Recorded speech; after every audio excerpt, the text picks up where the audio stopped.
The Greenwich Police Department was dealing with a hell of a case. Amanda Hayes, a socialite wife dripping in diamonds, was sobbing so hard she could barely breathe, pointing a trembling finger at her empty bank account on her phone. $100 million. $100 million. I was in the bathroom for 5 minutes, and it's all gone. The amount was staggering. The case became a top priority, and the department's entire tech crimes unit swarmed the Hayes family estate. Half an hour later, all clues pointed to Amanda's own iPhone. There was no sign of a hacker, no evidence of a phishing scam or fraudulent transfer. There's only a single, tiny handprint smudged with dried milk that had been used to unlock the screen. Security footage showed the suspect was less than 3 feet tall and, after committing the crime, had calmly walked over to the coffee table and picked up a warm bottle of milk. And now, here I was, sitting in a child's booster seat in an interrogation room, sucking on a pacifier. I looked at the room full of bewildered police officers, sighed, and thought to myself, this generation of adults really can't handle pressure.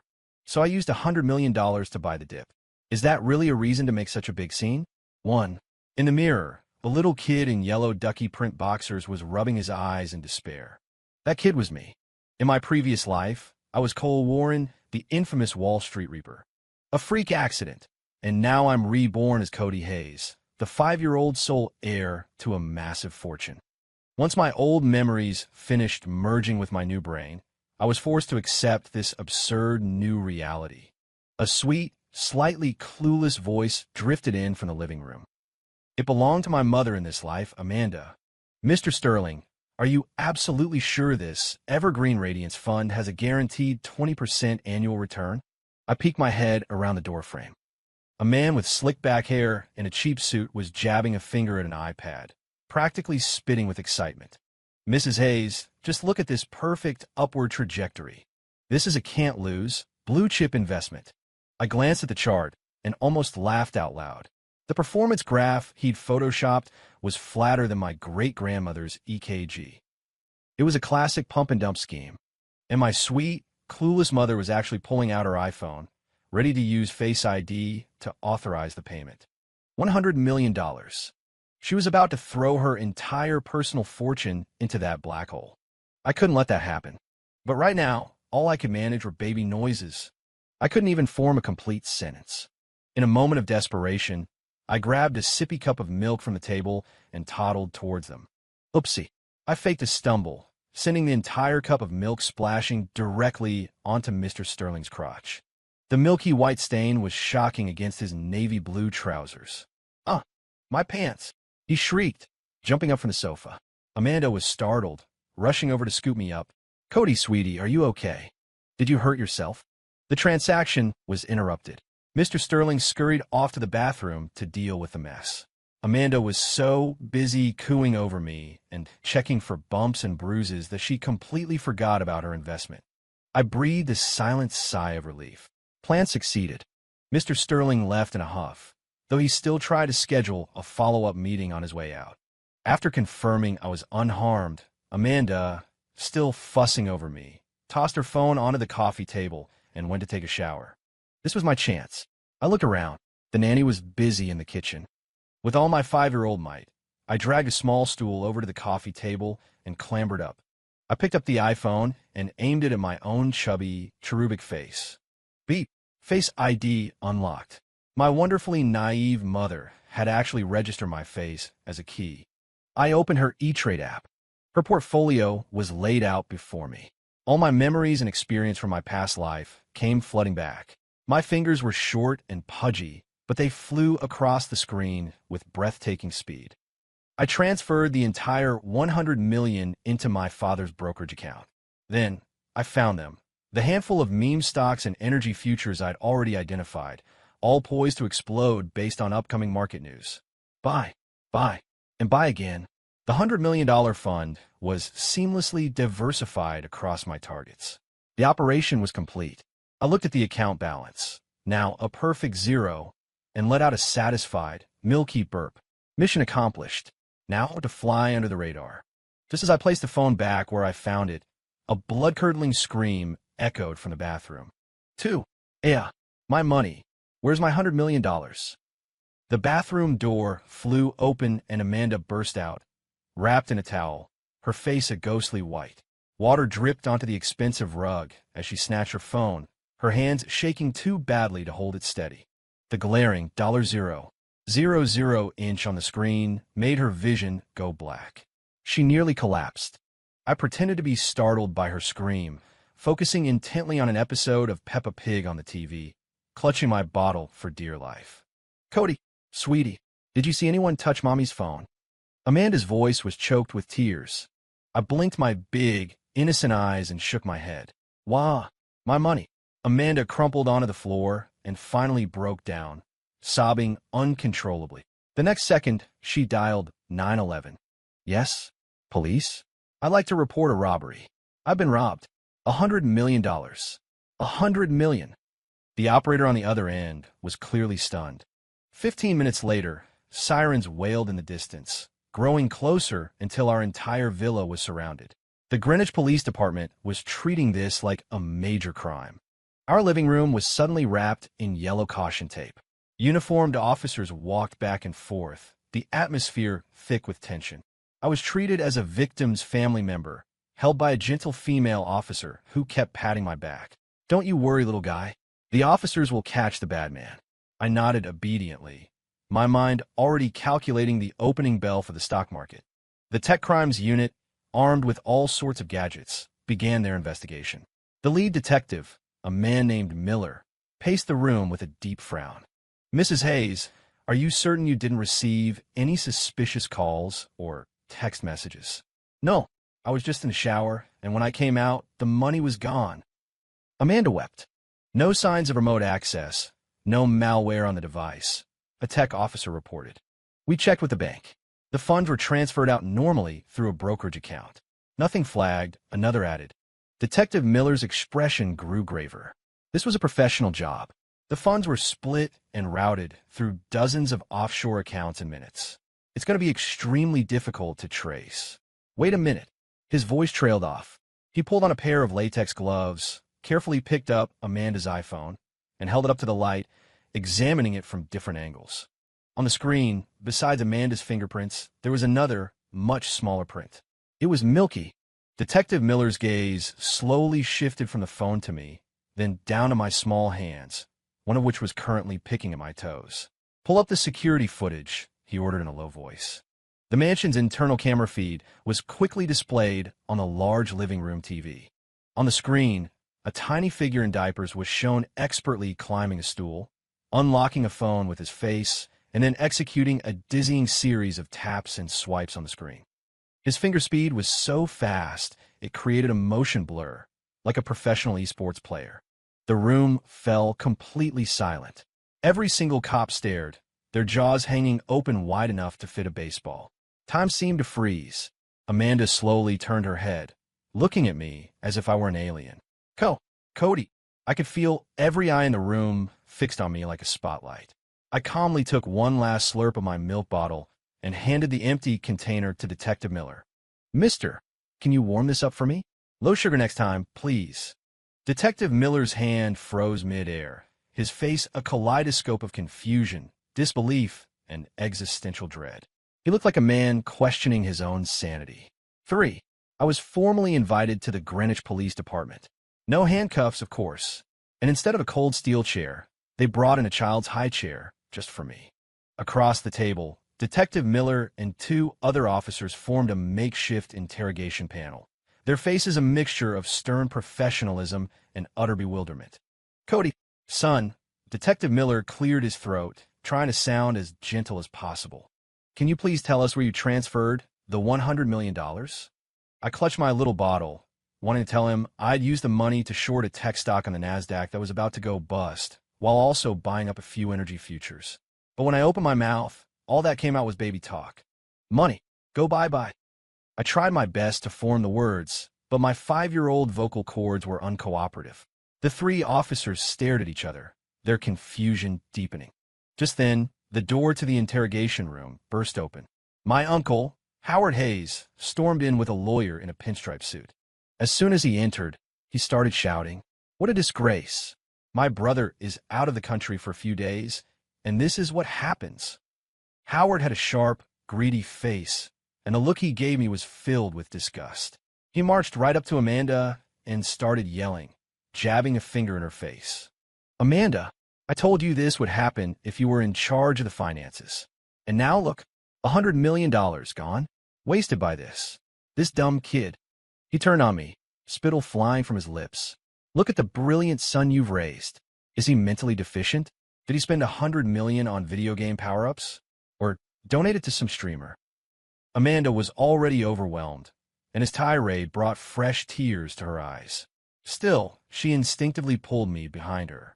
"That's not true. Cody didn't mean to. He probably just pressed something by accident." "By accident?" Howard sneered, his voice dripping with venom. "You accidentally lose $100 million? He's a liability. This was crucial liquidity for the Hayes Corporation. I won't stand for this. I'm calling an emergency board meeting to have my brother removed as CEO." Amanda was too stunned to fight back. She just held me and cried. I looked at Howard's ugly, avaricious face and sneered internally. "I was wondering when I'd get a chance to deal with you. Thanks for serving yourself up on a platter." I peeked out from behind my mom and said, in a surprisingly clear, high-pitched voice, "Uncle Howard, your tie is crooked." My vocal cords were working again. Howard froze. I continued, "Just like the financial reports you've been filing. They're completely fake." The room went dead silent. Howard's face turned a shade of crimson. He was clearly shocked that I could speak, let alone that my first words would be so devastating. You little brat. What are you talking about?" He lunged for me, but Detective Miller stepped in his way. "Mr. Hayes, please calm down. This is a police station." Howard's lawyer quickly pulled him back, whispering, "Mr. Hayes, don't get sidetracked by a child. Our goal today is to secure control of the company." Howard reluctantly backed down, but the look he gave me was murderous. He was already savoring the moment our family would be kicked out of the company. I just took a calm sip of my milk. "Found it. I've traced the money." A shout came from outside the room.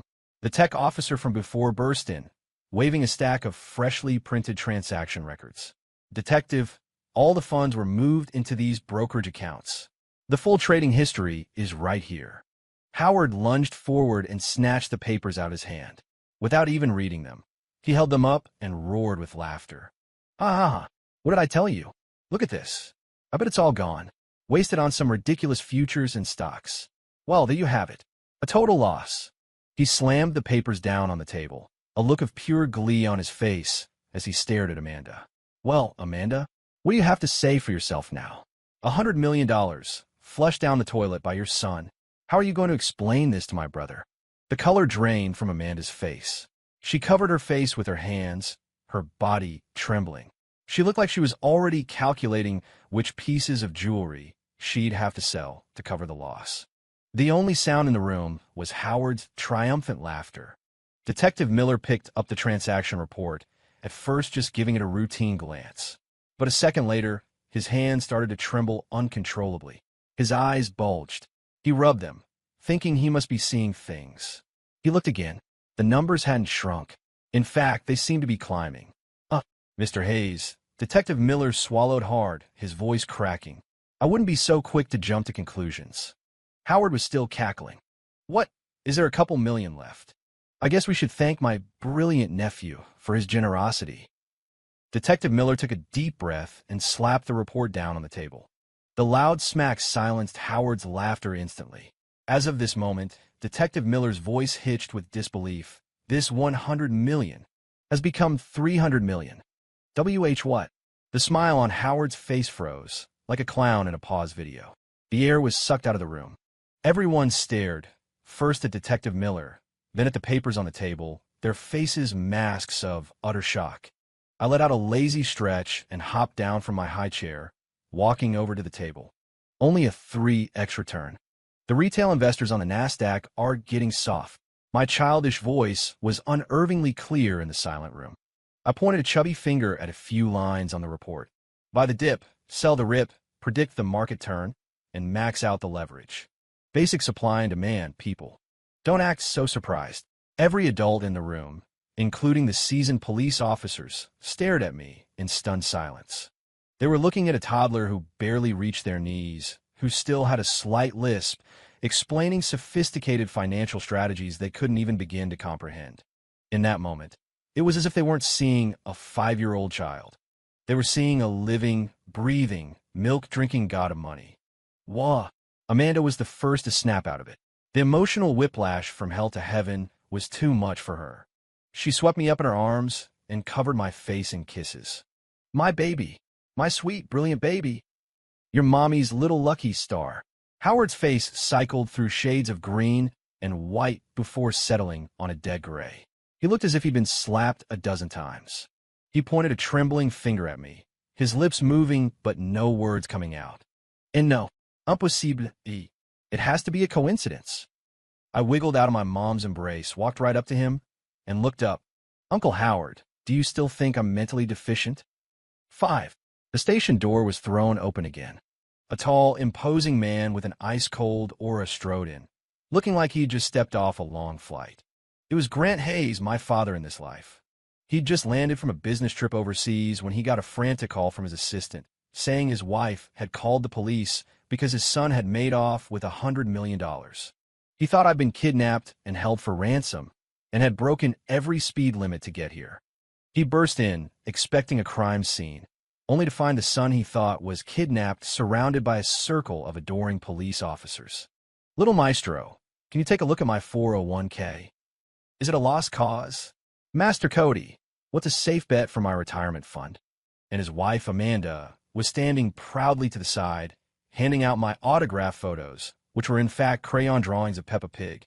Grant Hayes' entire worldview was imploding. He pushed through the crowd and lifted me off the floor like I was a sack of potatoes. Cody, what the hell is going on? His eyes were sharp as a hawk's, honed by years of corporate warfare. It was a look that could make a grown man tremble. I decided to play dumb, pretending to be scared. Daddy, money, just tap, tap, tap. The red line turned green. Grant's brow furrowed. He clearly wasn't buying it. Back home, Howard had already vanished. Without a word, Grant carried me into his study and shut the door with a firm click. He placed me in his massive leather executive chair and stood over me, his expression unreadable. Tell me the truth. How did you turn it into $300 million? I continued my performance as an innocent 5-year-old, swinging my little legs, refusing to say a word. Grant stared at me for a long time, searching my face for any crack in the facade. Finally, he pulled a thick document from a pile on his desk. It was the most complex file he had. This is a merger the company is working on. Can you make any sense of it? He spread the document in front of me, clearly testing me. I had no intention of engaging. A simple merger was child's play compared to the deals I used to handle. But as my eyes scanned the clauses, my professional instincts kicked in. The contract was riddled with loopholes. It was so one-sided, it was practically a charity donation. I couldn't help myself. I reached for a red crayon from his pen holder. All over the multi-billion-dollar contract, next to the most fatal trap clauses, I drew circles. Then, inside each circle, I drew a big, lopsided pig's head. When I was done, I tossed the crayon down and gave him a look of utter disdain. Daddy is a dummy. A big pig head. Grant frowned at first, thinking I was just scribbling. But when his gaze fell upon the clauses I decorated with pigs, his expression changed dramatically. A cold sweat broke out on his forehead. Those exact clauses were meticulously designed legal traps set by the opposing counsel. If he had signed, the Hayes Corporation would have been locked in a death spiral. He and his elite team of lawyers had been reviewing it for 3 days, and not a single one of them had caught it. He snapped his head up, staring at me as if I were a creature from another planet. His voice was filled with shock. I yawned, hopped off the chair, and went to find my bottle. This family would go bankrupt without me. It looked like the Wall Street Reaper was back in business, starting with babysitting these 2 giant, clueless parents. 6, despite my little adventure in the stock market, earning a little bit of pocket money, I couldn't escape my fate. I was being sent to preschool. This was a line my mother, Amanda, would not cross. My baby must have a normal childhood, she declared with unshakable conviction. And so I, a man with the mental age of a 40-year-old financial titan, was forced to put on a tiny backpack and walk into a building filled with crying, snot-nosed toddlers. I was the picture of existential despair. Okay, class, today we're going to play Duck, Duck, Goose, the teacher chirped, her voice sickeningly sweet. A flock of little kids cheered. I sat in the corner, clutching my insulated sippy cup, contemplating which market sector to short next. This was all so childish. My desk mate was a girl named Maddie. Her father was a famous Texas oil baron, the kind of guy who had derricks in his backyard. Cody, look, my daddy bought me the new limited edition Malibu Barbie, Maddie said, waving a doll with blonde hair and a vacant smile on my face. I glanced at it and scoffed. A depreciating plastic asset. For that money, you should have told your dad to buy that abandoned industrial park north of town. Why? There's nothing there but old warehouses, Maddie asked, confused. I just shook my head, a mysterious glint in my eye. Some secrets were best kept under wraps. Maddie didn't understand, but she went home and repeated my words verbatim to her father. The oil baron, while rich, was always looking for his next big investment. Half believing, half skeptical, he figured, what's the harm? The next day, he bought the entire forgotten plot of land. 3 days later, the city council announced its new urban development plan. The city was going to build a massive new high-tech development zone, right where the old industrial park stood. The news broke, and overnight, land values in that area skyrocketed by a factor of 10. The oil baron's useless plot of land was suddenly a gold mine. On the 4th day, a stretch limousine pulled up in front of the North Star Academy. Maddie's dad got out, flanked by 2 bodyguards carrying a literal truckload of Marvel action figures and limited edition toys. He stormed into our classroom, grabbed me, and hugged me so tight I could barely breathe, tears of joy streaming down his face. You're a miracle worker, kid. A living, breathing cash machine. The teachers and other students were completely dumbfounded. From that day on, my status at preschool changed forever. I became the undisputed king of the playground. Kids stopped showing off their toys to me. Instead, they lined up to ask for my advice. Boss, my dad's company wants to go public. Do you think it's a good move? Chief, my mom wants to open a new branch of her salon. What's the best location? I now had a permanent entourage of small, runny-nosed followers. They no longer carried toy guns or transformers. They carried crumpled, crayon-stained copies of their family businesses' balance sheets.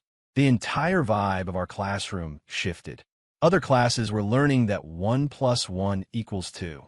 Our walls were covered with giant candlestick charts. I, Cody Hayes, had successfully turned my preschool into a satellite office of Wall Street. Of course, word of this reached my uncle Howard. After his humiliation at the police station, he was nursing a serious grudge. He was convinced my $300 million profit was a fluke and the preschool incidents were just dumb luck. He was secretly plotting something much bigger, a plan to deliver a fatal blow to me and my family at my grandfather's upcoming 80th birthday party. The Hayes family estate was bathed in sunlight, packed with the creme de la creme of the city. It was my grandfather Arthur Hayes's 80th birthday, and it seemed like every person of influence from the tri-state area was here. I was stuffed into a custom-tailored tuxedo, complete with a tiny bow tie, and forced to smile angelically at every guest while my mom held me. I hated this kind of phony schmoozing. Halfway through the birthday brunch, my Uncle Howard approached the main table, accompanied by a man who looked like he'd stepped out of a cheesy kung fu movie. Long goatee, silk suit, the works. Dad, Grant, Amanda, I'd like you to meet a special guest. This is Maestro Vancini, the Oracle of Monaco, Howard announced, his voice just loud enough for the surrounding tables to hear. The maestro stroked his goatee, projecting an aura of profound wisdom. Mr. Hayes, may your fortune be as vast as the sea and your life as long as the mountains. After the pleasantries, Howard got straight to the point. The maestro has identified an incredible opportunity. A revolutionary high-tech company in the States that holds the key to next-generation artificial intelligence. He has inside information that this stock is guaranteed to explode when the market opens on Monday. As soon as he said that, relatives all around us perked up, their eyes gleaming with greed. Is that for real? A sure thing. Maestro, what's the ticker symbol? Let us get in on the action. This was exactly the reaction Howard wanted. He held up a hand for silence, then turned to my father, Grant. Grant, I know the company is facing a cash flow problem right now. This is a golden opportunity. Listen to me. Invest the company's liquid assets. I guarantee you'll double your money in a week. All our problems will be solved. He was laying a trap for my dad. Grant frowned. His gut told him something was off, but the company's situation was genuinely dire, and he was tempted. His eyes instinctively flickered towards me. I was busy attacking a giant chicken leg, my hands covered in grease. I couldn't be bothered with their drama. But then, out of the corner of my eye, I caught the stock ticker on the maestro's phone. I nearly choked on a piece of chicken. Well, what do you know? That was the very company I had just shorted last week. The company had been secretly investigated by the SEC for accounting fraud. The news was still under wraps, but once it went public, the stock would plummet so fast it would likely be delisted. And these morons wanted to buy in? Howard saw my silence and took it as a sign that the child prodigy was out of his depth. He pounced on the opportunity to mock me. Well, what's wrong with our little genius, Cody? Cat got your tongue? Or is the maestro's powerful presence too much for you? Maybe you just don't understand any of this. A few relatives chimed in. Yeah, he's just a kid. Last time was probably just beginner's luck. When it comes to finance, you should listen to the professionals. All eyes were on me again, filled with doubt and eager to see me fail. I slowly wiped the grease from my hands, then spat the clean chicken bone onto the discard plate in the center of the table with a loud clack. The sound cut through the chatter. I looked up, my eyes scanning the greedy, foolish faces around me. That stock is garbage, I declared. The room erupted in whispers. Howard's face turned green. What did you just say, you little brat? He roared. Do you have any idea who you're talking to? That's an insult to the maestro. I wiped my mouth with a napkin and calmly added, whoever buys it is going bankrupt. Don't believe me? Just wait and see. The tension in the room was thick enough to cut with a knife. Everyone was waiting to see how I, a 5-year-old in a tuxedo, was going to get out of this one. The U.S. stock market opens at 9:30 a.m. sharp. Howard had arranged for a massive projector screen to be set up in the center of the ballroom, displaying a live feed of the market. He was going to prove, in front of everyone, that I was just a loud-mouthed kid, and that his oracle, Maestro Vancini, was a true financial god. At 9:29 a.m., Howard smugly raised a champagne flute. Ladies and gentlemen, let us witness a miracle. The relatives around him had their phones out, ready to buy the stock alongside the maestro, shooting me looks of pity and contempt. At 9:30 a.m., the opening bell rang. On the screen, the ticker symbol NXT, the tech stock with so much promise, did not soar into the stratosphere as expected. It just sat there. No, it wasn't just sitting there. Trading had been halted. A line of glaring red text flashed across the screen. Circuit breaker triggered, trading halted. The market had opened, and the stock had immediately triggered a circuit breaker. A downward one. After a brief pause, trading resumed. The green line, representing the stock's price, fell off a cliff. It plummeted in a near-vertical drop, like a skydiver without a parachute. Dash 30%, dash 50%, dash 80%. In a matter of minutes, the stock was worth less than a gumball. The ballroom, once filled with excited chatter, was now filled with anguished cries. My money, my retirement fund. How could this happen? Maestro, you said it was a sure thing. He's a fraud. A con artiste. The smile on Howard's face was frozen in place. The champagne flute slipped from his fingers and shattered on the marble floor. His face was greener than the stock chart on the screen. The so-called oracle, Maestro Vancini, was pale with terror. He tried to slip away during the chaos, muttering something about needing the restroom. Stop him, I said calmly. Two of the family's security guards, who had been standing by the door, moved to block his exit like a pair of mountains. Everyone's attention shifted from their now worthless stock portfolios back to me. I hopped off my chair, walked over to my dad, and tugged on his jacket. Dad, did you place that short order like I told you to? Grant's expression was a complex mix of emotions, but he nodded. He took out his phone, opened his E-Trade account, and showed the screen to the stunned crowd. Displayed in bold numbers was a figure that made everyone's heart stop. Profit, $50 million US. The ballroom was dead silent. If the $300 million win was luck, this, perfectly predicting a catastrophic crash when everyone else was bullish and making a fortune by betting against it, this was something else entirely. This was divine. The silence was broken by a thunderous round of applause and gasps of amazement. My God, he's a real oracle. The Hayes family has a prodigy on their hands. My grandfather, Arthur, was overcome with emotion, tears streaming down his face. He lifted me up and held me high above his head. My grandson is destined for greatness. Howard's scheme had backfired spectacularly. He had not only lost his own life savings, but had also completely destroyed his credibility with the entire family. Like a dog with its tail between its legs, he fled the ballroom amidst the whispers and pointed fingers of the guests. I watched his pathetic retreat from my grandfather's shoulder. I knew this wasn't over. A gambler pushed to the edge will always make one last, desperate bet. 9. After being kicked off the board of the Hayes Corporation, Howard completely lost his mind. He mortgaged every asset to his name and joined forces with our company's mortal enemy, Vulture Capital, a predatory firm backed by foreign investors. Together, they launched a vicious, hostile takeover of the Hayes Corporation. Suddenly, the market was flooded with negative press about our company. Our stock was hammered by coordinated short-selling attacks, sending the price into a freefall. The banks, smelling blood in the water, started calling in our loans and freezing our lines of credit. Longtime suppliers panicked and began showing up at our headquarters, demanding payment. The Hayes Corporation, once a mighty ship, was now taking on water and about to sink. My father, Grant, hadn't slept in 3 days. His eyes were sunken and bloodshot, and a dark stubble covered his jaw. The atmosphere at home was suffocating.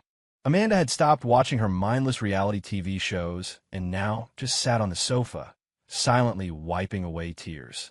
The staff tiptoed around the house, afraid to make a sound. Just then, Grant's phone rang. It was a video call from Howard. On the screen, Howard's face was twisted in a triumphant sneer. Well, brother. How does it feel? I told you couldn't beat me. Here's the deal.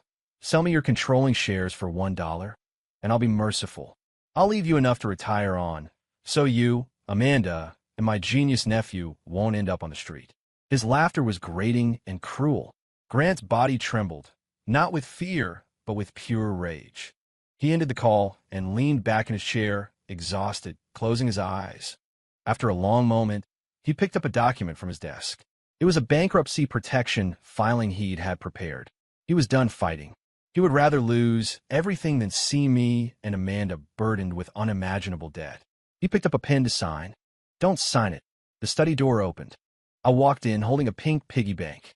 My voice was small, but it carried an authority that could not be ignored. Grant looked up, a bitter smile on his face. Cody, be a good boy and go play. Daddy's busy. He thought I was just being a kid. I didn't say anything. I walked up to his desk, lifted the piggy bank high over my head, and smashed it on the floor. Crack! The ceramic pig shattered into 1,000 pieces.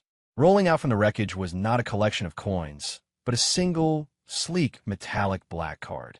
The American Express Centurion card. The legendary black card. Invite only, with no preset spending limit. This card was the result of the snowball I had started with that first $100 million. Over the past few months, I had quietly rolled it into $30 billion. I picked up the card and slapped it down on top of the bankruptcy papers. Dad, I said, it's time to fight back. Grant stared in shock, first at the black card, then at me. In his eyes, his 5-year-old son suddenly seemed to stand taller than he did. In the depths of despair, a ray of hope had finally broken through. 10, the top floor of the Hayes Corporation headquarters, normally the chairman's office, had been converted into a war room. Dozens of the world's top traders, poached from major investment banks with outrageous salaries, stood ready, their faces grim. They were Grant's last resort, the elite soldiers for this final battle.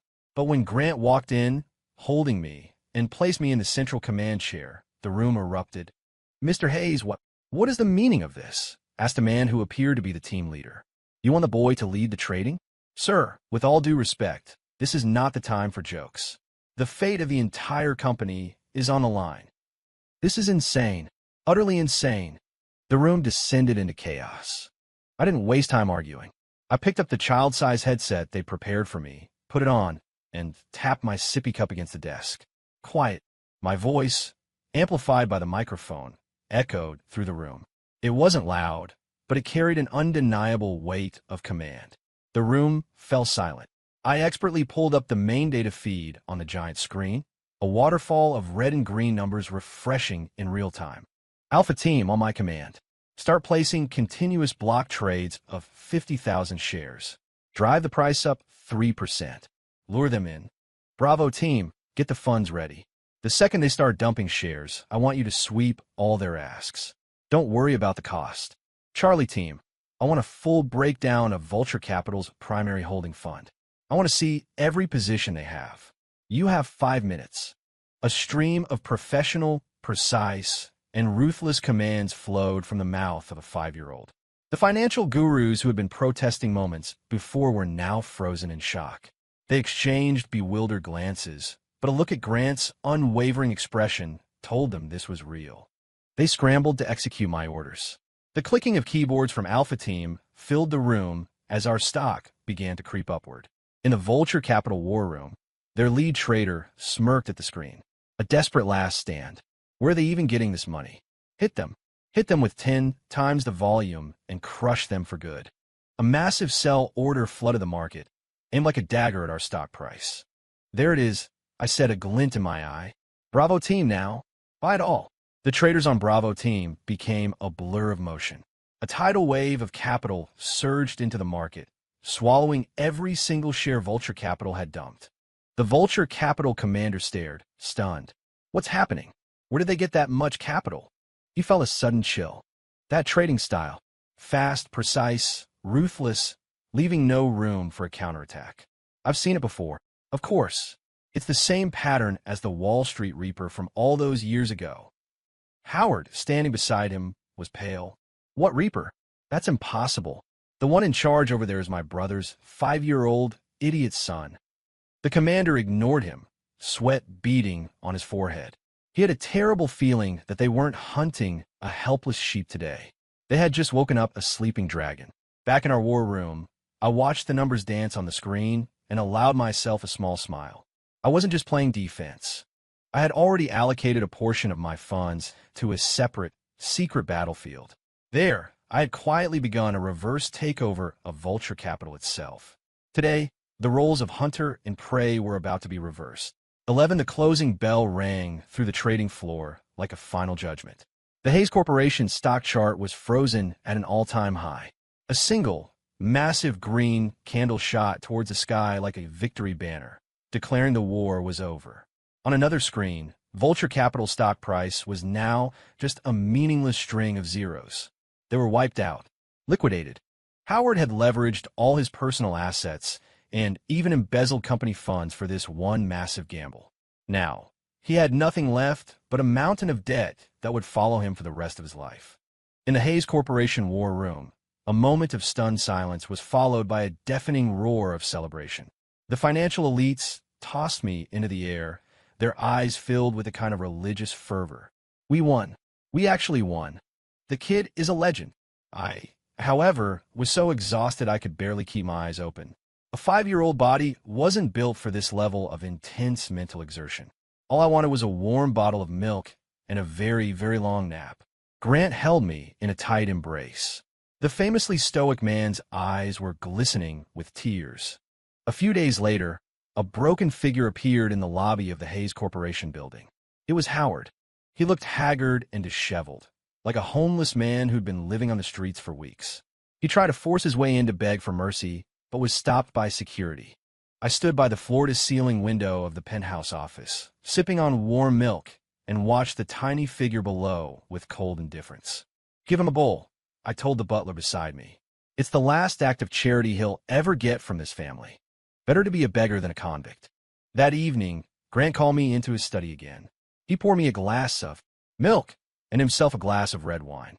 He clinked his glass against mine.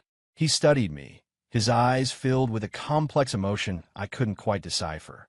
Son, who are you really? The question I knew was coming. I yawned, overcome with sleepiness. I'm your son, and I'm the guy who's going to make sure you can retire early and enjoy being a dad. Just as I finished, Amanda swept into the room and scooped me out of the chair. Oh, my sweet baby, you scared Mommy to death. No more dangerous games, okay? If we lose money, Mommy will just make more. I rolled my eyes. It wasn't a game, Mom. It was corporate warfare. But it was fine. The family crisis was over, and the villain had been punished. I could finally live the life I'd always dreamed of. 12. The legendary battle in the stock market turned the Hayes family into the wealthiest dynasty not just in the city, but in the entire country. And I, Cody Hayes, became a living myth in the upper echelons of society. Stories about me were told and retold, each more fantastic than the last. Some said I was a financial deity in human form. Others swore I was the reincarnation of a dragon from the east. But all I wanted was to be a normal 5-year-old. A normal 5-year-old with an unlimited allowance, of course. My life finally returned to a semblance of peace. Although my talents were now public knowledge, Amanda insisted that I attend preschool every day.